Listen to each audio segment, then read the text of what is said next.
বিয়ের পর প্রথমবার শ্বশুরবাড়ির চৌকাঠ পেরিয়ে যখন নিজের ঘরে পা রাখলাম, সেই ফুলশয্যার রাতে আমার স্বামী আমার দিকে ফিরেও তাকাল না। নিষ্পাপ শিশুর মতো বিছানায় শুয়ে পড়ল সে। আমি মনে কষ্ট নিয়ে তার পাশে শুয়ে পড়লাম। মাঝরাতে হঠাৎ অনুভব করলাম কেউ একজন আমার শরীরে হাত দিচ্ছে। প্রথমে ভেবেছিলাম হয়তো আমার স্বামীই হবে, কিন্তু চোখ খুলে যা দেখলাম তাতে আমার আত্মা কেঁপে উঠল। আমার সামনে দাঁড়িয়েছিলেন আমার শ্বশুর মশাই, আর তার চোখে ছিল এক ভয়ঙ্কর নোংরা দৃষ্টি। তাকে দেখে মনে হচ্ছিল যেন তার জিভ থেকে লালা ঝরছে। আমি ভয়ে সরে যেতেই তিনি বলে উঠলেন, বৌমা, আজ রাতে আমি তোমার সাথে থাকব। আমার মনের ইচ্ছা আমি পূরণ করব কি এই কথা বলেই তিনি আমার ইচ্ছার বিরুদ্ধে গিয়ে আমার উপর জোর খাটাতে শুরু করেন। আমার সম্মানটুকু কেড়ে নিতে তার একটুকুও বুক কাঁপল না। আমার অসহায় আর্তনাদ সেই বন্ধ ঘরের মধ্যেই মিলিয়ে গেল। সবচেয়ে আশ্চর্যের ব্যাপার হল, আমার স্বামী পাশেই ঘুমিয়েছিল, কিন্তু সে কিছুই জানতে পারল না। আমার জীবনের এই ভয়ঙ্কর সত্য ঘটনা শুনলে আপনারাও হয়তো চমকে উঠবেন। কেন আমার স্বামী চোখের সামনে সব দেখেও নির্বিকার থাকত, সেই উত্তর আপনারা এই গল্পটি শেষ পর্যন্ত পড়লেই পাবেন। আমার নাম আনিকা। খুব সাধারণ এক গরিব ঘরে আমার জন্ম। বাবা অন্যের বাগানে মজুরির কাজ করতেন। তা থেকে যা আয় হতো তা দিয়েই আমাদের সংসার কোনো রকমে চলত। সংসারের সব কাজ আমি সামলাতাম, কারণ আমার মা দীর্ঘদিন ধরে অসুস্থ ছিলেন। পরে আমরা জানতে পারি, আমার মায়ের শরীরে এক জটিল রোগ বাসা বেঁধেছে, যার চিকিৎসার জন্য প্রায় ৫ লক্ষ টাকা প্রয়োজন। যেখানে আমাদের নুন আনতে পান্তা ফুরায়, সেখানে এত টাকা জোগাড় করা ছিল স্বপ্নেরও অতীত। তবুও আমার বাবা হাল ছাড়েননি। তিনি পরিচিত এক ধনী ব্যক্তির বাড়িতে আমার জন্য একটি কাজের ব্যবস্থা করেছিলেন। কাজটি ছিল সেই ধনী ব্যক্তির ২৬ বছর বয়সী একমাত্র ছেলেকে দেখাশোনা করা। আপনাদের মনে প্রশ্ন জাগতে পারে, ২৬ বছরের যুবককে আবার দেখাশোনার কি আছে? আসলে সেই ধনী ব্যক্তির ছেলে আকাশ মানসিকভাবে সুস্থ ছিল না। বয়স বাড়লেও তার আচরণ ছিল অবিকল শিশুর মতো। তাই তার বাবা-মা চেয়েছিলেন একজন সার্বক্ষণিক সঙ্গী, যে তাকে আগলে রাখবে এবং তার সুস্থ হয়ে উঠতে সাহায্য করবে। আমি যেদিন বাবার সাথে সেই বাড়িতে যাই, আকাশ আমাকে দেখামাত্রই আমার হাত ধরে তার খেলার জায়গায় নিয়ে যায় এবং আমার সাথে খেলতে শুরু করে। সেদিন মালিক আমাকে মাসিক ২-৫ হাজার টাকা বেতন দেওয়ার কথা বলেন। আর আমি মায়ের চিকিৎসার কথা ভেবে রাজি হয়ে যাই। কিন্তু আমি রাজি হতেই তিনি আমার বাবার দিকে তাকিয়ে এক অদ্ভুত প্রস্তাব দিলেন। তিনি বললেন, যদি আমি তার ছেলের সাথে আমার মেয়ের বিয়ে দিই, তাহলে তিনি আমার স্ত্রীর চিকিৎসার সমস্ত খরচ বহন করবেন, অর্থাৎ তিনি পুরো ৫ লক্ষ টাকা দিতে প্রস্তুত ছিলেন। এই প্রস্তাব শুনে আমি আর বাবা দুজনেই হতভম্ব হয়ে গিয়েছিলাম। আমার বাবা হাত জোড় করে কেঁদে বললেন, মালিক, আমি গরিব হতে পারি, কিন্তু লোভী নই। আপনার মানসিকভাবে অসুস্থ ছেলের সাথে আমি আমার একমাত্র মেয়ের জীবনটা কিভাবে নষ্ট করতে পারি? তখন মালিক আমার বাবাকে বললেন, দেখো রহিম, আমি তোমাদের একটা বড় সমস্যার সমাধান করতে চাইছি, আর তুমি আমাকেই ছোট করছ। তোমার টাকার প্রয়োজন, আর আমার ছেলের জন্য একজন যত্নবান স্ত্রী প্রয়োজন, যে তার খেয়াল রাখবে এবং তার সুস্থ হয়ে উঠতে সাহায্য করবে। যদি এই বিয়ের বিনিময়ে আমার অসুস্থ মা সুস্থ হয়ে ওঠেন, তাহলে আমার কোনো আপত্তি নেই। আমার সম্মতিতে মালিক খুব খুশি হলেন। বাবা আমাকে দেখে অবাক হয়ে তাকিয়ে রইলেন। তিনি আমার হাত ধরে বললেন, মা, তুই কি করলি? একটা পাগলের সাথে বিয়ে করে নিজের জীবনটা নষ্ট করিস না।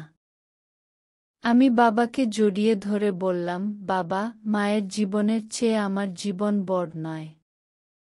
তোমরা ভালো থাকলেই আমি ভালো থাকব।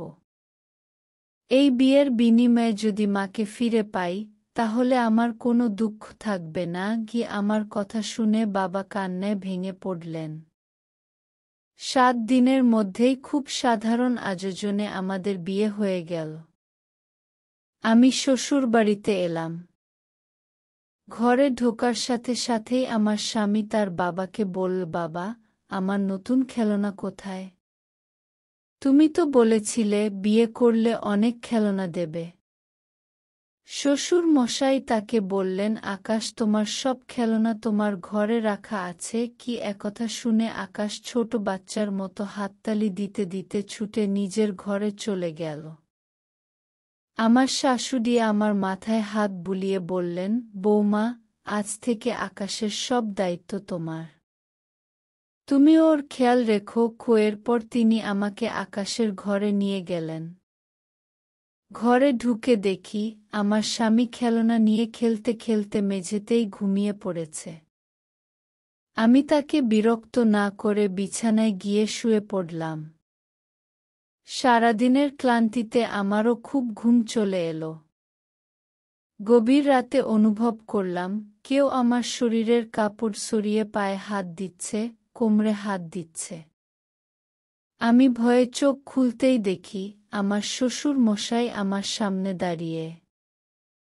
তার চোখে সেই কুৎসিত দৃষ্টি। তাকে দেখে মনে হচ্ছিল যেন তার জিভ থেকে লালা ঝরছে। আমি তাড়াতাড়ি নিজেকে সামলে নিয়ে ভয়ে ভয়ে জিজ্ঞেস করলাম, আপনি এখানে কি করছেন? তিনি এক ক্রূর হাসি হেসে বললেন, বৌমা, আমার ছেলের সাথে তোমার বিয়েটা তো শুধু লোক দেখানো। ও তো একটা পাগল। ও তোমাকে কোনোদিন সুখী করতে পারবে না। আর আমি ওর পিছনে 5 লক্ষ টাকা এমনি এমনি খরচ করিনি। তোমাকে প্রথম দিন দেখেই আমার পছন্দ হয়ে গিয়েছিল। আমি নিজের স্বার্থেই তোমাকে এই বাড়িতে এনেছি। আজ রাতে আমি তোমার সাথেই থাকব। তার কথা শুনে আমার পায়ের তলা মাটি সরে গেল। আমি সাহস সঞ্চয় করে বললাম, ছি, আমি আপনাকে বাবার মতো সম্মান করতাম। আপনি এত জঘন্য মানসিকতার মানুষ। আমি আপনার ছেলের স্ত্রী, আপনার পুত্রবধূ। আমার সাথে এমন অন্যায় করবেন না। আমার কথা শুনে তিনি ধমকে উঠলেন, একদম চুপ। বেশি কথা বললে আমি তোমার মায়ের চিকিৎসা এক্ষুনি বন্ধ করে দেব। তোমার মা এখন হাসপাতালে আছে। যদি আমার কথা না শোনো, তাহলে তার মৃত্যুর জন্য তুমিই দায়ী থাকবে। তার এই হুমকিতে আমি ভেঙে পড়লাম। আমি তার পায়ে ধরে কাঁদতে কাঁদতে বললাম, আমার জীবনটা নষ্ট করবেন না। কিন্তু তিনি আমার কোনো কথাই শুনলেন না। তিনি আমাকে ভয় দেখিয়ে, আমার মায়ের অসুস্থতার সুযোগ নিয়ে, আমার দুর্বলতার সুযোগ নিয়ে তার সব কথা মানতে বাধ্য করলেন। সেই রাতে তিনি নিজের পাশবিক ইচ্ছা পূরণ করার জন্য এক ধরনের উত্তেজক ওষুধ সেবন করেন। তারপর আমার উপর ঝাঁপিয়ে পড়েন। আমার স্বামী পাশে থাকা সত্ত্বেও সেই রাতে তিনি আমার সাথে সবকিছু করেন। আর ঘরের দরজার ওপাশে দাঁড়িয়ে আমার শাশুড়ি সবকিছু শুনেও নীরব ছিলেন। কেন তিনি সেদিন কোনো প্রতিবাদ করেননি? সেই উত্তর আমি অনেক পরে পেয়েছিলাম। সেই রাত থেকে এটা প্রায় নিয়মিত ঘটনা হয়ে দাঁড়াল। আমার শ্বশুর মশাই প্রায় প্রতি রাতেই সেই উত্তেজক ওষুধ খেয়ে আমাকে তার ঘরে ডেকে পাঠাতেন এবং ঘণ্টার পর ঘণ্টা আমার উপর শারীরিক ও মানসিক অত্যাচার চালাতেন। তার কাছে আমার চোখের জলের কোনো দাম ছিল না। আমি মুখে মিথ্যা হাসি নিয়ে সারাদিন আমার স্বামীর সেবা করতাম, তার খেয়াল রাখতাম। আকাশের চিকিৎসা চলছিল এবং ডাক্তার বলেছিলেন যে সে ধীরে ধীরে সুস্থ হয়ে উঠতে পারে। এই কথাটা আমার মনে একটা ক্ষীণ আশার আলো জাগিয়ে রেখেছিল। একদিন আমি আর শাশুড়ি যখন আকাশকে ডাক্তারের কাছ থেকে নিয়ে ফিরলাম, তখন শাশুড়ি খুব আনন্দের সাথে শ্বশুর মশাইকে বললেন যে ডাক্তারের মতে আকাশের ৮০% সুস্থ হয়ে ওঠার সম্ভাবনা আছে। শুনে শ্বশুর মশাই তাচ্ছিল্যের সাথে বললেন, তোমার পাগল ছেলে কোনোদিনও ঠিক হবে না। তুমি শুধু শুধু ওর পেছনে টাকা নষ্ট করছ। শ্বশুরবাড়িতে থাকতে থাকতে আমি ধীরে ধীরে বুঝতে পারছিলাম, আমার শ্বশুর তার নিজের স্ত্রী ও সন্তান কাউকেই পছন্দ করতেন না। তিনি বাইরে থেকে যতটা ভালো মানুষ দেখাতেন, ভেতর থেকে তার ১০০ গুণ বেশি ভয়ঙ্কর আর নিজ প্রকৃতির ছিলেন। তিনি মেয়েদেরকে পায়ের জুতো ছাড়া আর কিছুই মনে করতেন না। একদিন আমার শাশুড়ি রান্নাঘরে ছিলেন, আর আমি আকাশের সাথে খেলছিলাম। এমন সময় শ্বশুর মশাই বাইরে থেকে এসে শাশুড়ির চোখের সামনে দিয়েই আমার হাত ধরে টেনে নিজের ঘরে নিয়ে গেলেন। তিনি আকাশকে ধমক দিয়ে বললেন, তুই নিজের ঘরে যা। আকাশ তার বাবাকে প্রচণ্ড ভয় পেত, কারণ তিনি কোনোদিনই তাকে ভালোবাসা দেননি। সবসময় ধমক দিয়ে কথা বলতেন। আমাকে ঘরে নিয়ে গিয়ে তিনি একটি নোংরা পোশাক আমার হাতে দিয়ে বললেন, এটা আমার সামনে এখনই পরো। আমি হাত জোড় করে বললাম, দয়া করে আমার উপর আর অত্যাচার করবেন না। তিনি আমার কোনো কাকুতি-মিনতি শুনলেন না। আমাকে বাধ্য হয়ে তার দেওয়া সেই পোশাক পরতে হলো। তারপর তিনি আমাকে বাথরুমে নিয়ে গিয়ে নিজের ইচ্ছা পূরণ করলেন। যখন আমি কাঁদতে কাঁদতে ঘর থেকে বেরিয়ে আসছিলাম, তখন শাশুড়ি রান্নাঘর থেকে বেরিয়ে এসে আমাকে বললেন, নিজের ইচ্ছেতেই তো সব কিছু করছ, তাহলে এখন আবার এই কান্নার নাটক কেন? এসব করে তো তোমারই মজা লাগছে, তাই না? তোমার মা তো এখন সুস্থ, তাহলে এখনো কেন এই বাড়িতে পড়ে আছো? চলে যাও না কেন? আমি কেঁদে তার পায়ে ধরে বললাম, মা, আমি আকাশকে বিয়ে করেছি। আমি তাকেই নিজের সবটা মনে করি। আমি ওকে ছেড়ে কোথাও যাব না। যতদিন বাঁচব আমার স্বামীর সাথেই থাকব। আমার কথা শুনে তিনি আমার গালে এক থাপ্পড় মেরে বললেন, শ্বশুরের সাথে সবকিছু করে এখন স্বামীর জন্য দরদ দেখাচ্ছিস? যা আমার চোখের সামনে থেকে। শ্বশুরবাড়িতে থাকতে থাকতে আমি ধীরে ধীরে বুঝতে পারছিলাম, আমার শ্বশুর তার নিজের স্ত্রী ও সন্তান কাউকেই পছন্দ করতেন না। তিনি বাইরে থেকে যতটা ভালো মানুষ দেখাতেন, ভেতর থেকে তার ১০০ গুণ বেশি ভয়ঙ্কর আর নিজ প্রকৃতির ছিলেন। একদিন শ্বশুর গাড়িতে ভুল বোঝাবুঝির শিকার হয়ে আমি নিজের ঘরে এসে কান্নায় ভেঙে পড়লাম। তখন আমার স্বামী আকাশ, যার মানসিক অবস্থার ধীরে ধীরে উন্নতি হচ্ছিল, সে আমার কাছে এসে আমাকে জড়িয়ে ধরল। সে আমার কষ্টগুলো বুঝতে শিখছিল। আমি যখন কাঁদতাম সে আমার চোখের জল মুছে দিত। বিয়ের প্রথম দিকে সে এসব কিছুই বুঝত না, একটা শিশুর মতো আচরণ করত। কিন্তু এখন সে আমার কষ্ট বুঝতে পারে। সেদিনও সে আমার চোখের জল মুছে দিয়ে বলল, তুমি আমার বউ, তুমি কাঁদছ কেন? কেঁদো না, আমি তোমার সব কষ্ট দূর করে দেব। এই বলে সে যখন আমাকে আদর করছিল, তখন আমারও তাকে ভালোবাসতে ইচ্ছে করল।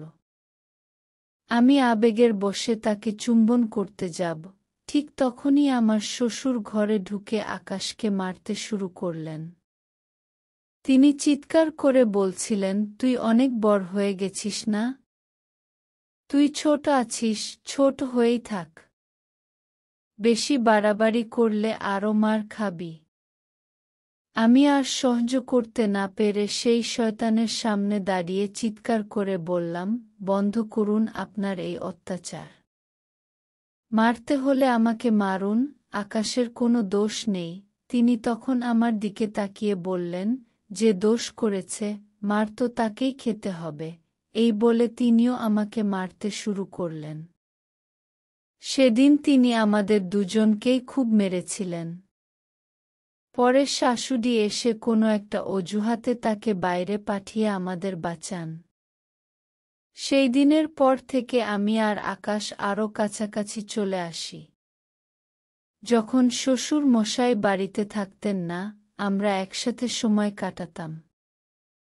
আমাদের মধ্যে ভালোবাসার সম্পর্ক আরও গভীর হয় এবং কয়েকবার আমাদের মধ্যে শারীরিক সম্পর্ক স্থাপিত হয়। এভাবে ১.৫ মাস কেটে যাওয়ার পর একদিন আমি জানতে পারলাম যে আমি গর্ভবতী। আমি নিশ্চিত ছিলাম যে এই সন্তান আকাশের। কিন্তু আমার শাশুড়ি যখন জানতে পারলেন, তিনি আমাকে বললেন, ছি নীলিমা, এই বাচ্চাকে তুমি কার নাম দেবে? লোকে যখন জানবে এটা তোমার শ্বশুরের বাচ্চা, তখন সমাজে মুখ দেখাবে কি করে? আমি তখন শাশুড়িকে বললাম, মা, আপনি ভুল ভাবছেন। এই সন্তান আকাশের। তিনি প্রথমে বিশ্বাস করতে চাননি। কিন্তু আমি পেটে হাত দিয়ে কসম খেয়ে বললাম যে এটা আকাশের সন্তান। তখন তিনি আমার কথা বিশ্বাস করলেন। পরদিন রাতে শ্বশুর মশাই আবার আমার হাত ধরে তার ঘরে নিয়ে যাওয়ার চেষ্টা করলে আমি বাধা দিয়ে বললাম, আমাকে ছাড়ুন। আমার শরীর ভালো নেই, আমি গর্ভবতী। তিনি অবাক হয়ে বললেন, কি? তুমি গর্ভবতী? এই বাচ্চা কিছুতেই রাখা যাবে না। লোকে জানলে আমার সম্মান থাকবে না। সবাই ভাববে এটা আমারই সন্তান। আমি ভয়ে তাকে সত্যিটা বলতে পারিনি। তিনি বললেন, কাল সকালেই তুমি আমার সাথে ডাক্তারের কাছে যাবে। এই বাচ্চা নষ্ট করার জন্য। আমি রেগে গিয়ে বললাম, আপনি মানুষ নন, একটা শয়তান। আমি আপনার অনেক অন্যায় সহ্য করেছি, কিন্তু আমার সন্তানকে আমি কিছুতেই নষ্ট করব না। তিনি তখন সিঁড়ি থেকে নেমে এসে আমার গালে এক থাপ্পড় মেরে বললেন, তোর খুব সাহস হয়েছে, তাই না? এই বাচ্চা তোকে নষ্ট করতেই হবে। এই বলে তিনি মদের বোতল হাতে নিয়ে নিজের ঘরে চলে গেলেন। আমার শাশুড়ি আমার কাছে এসে আমাকে জড়িয়ে ধরে বললেন, তোর চিন্তা নেই নীলিমা।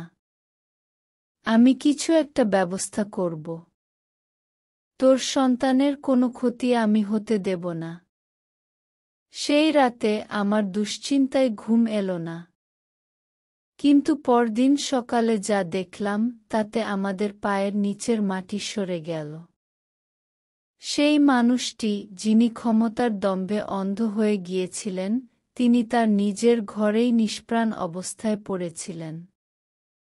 পরে জানা গিয়েছিল, অতিরিক্ত মদ্যপান এবং নিজেকে উত্তেজিত রাখার জন্য নানা রকম ওষুধ সেবনের ফলেই তার হৃদযন্ত্র বিকল হয়ে গিয়েছিল। প্রকৃতি যেন তার অপকর্মের শাস্তি তাকে এভাবেই দিয়েছিল। তার মৃত্যুর জন্য আমার বিন্দুমাত্র দুঃখ হয়নি। কারণ তিনি শুধু আমার সাথেই নয়, আমার স্বামী আর শাশুড়ির সাথেও চরম অন্যায় করেছিলেন। আজ আমাদের বিয়ের ৪ বছর হয়ে গেছে। আমাদের একটি ৩ বছরের ফুটফুটে সন্তান আছে। আর আমার স্বামী আকাশ এখন সম্পূর্ণ সুস্থ। আমি আমার স্বামী, সন্তান আর শাশুড়িকে নিয়ে খুব সুখে সংসার করছি। কথায় বলে, ভালো কাজের ফল সবসময় ভালোই হয়। বন্ধুরা, আজকের গল্পটি এখানেই শেষ করছি। গল্পে কোনো ভুল ত্রুটি হলে ক্ষমা করে দেবেন।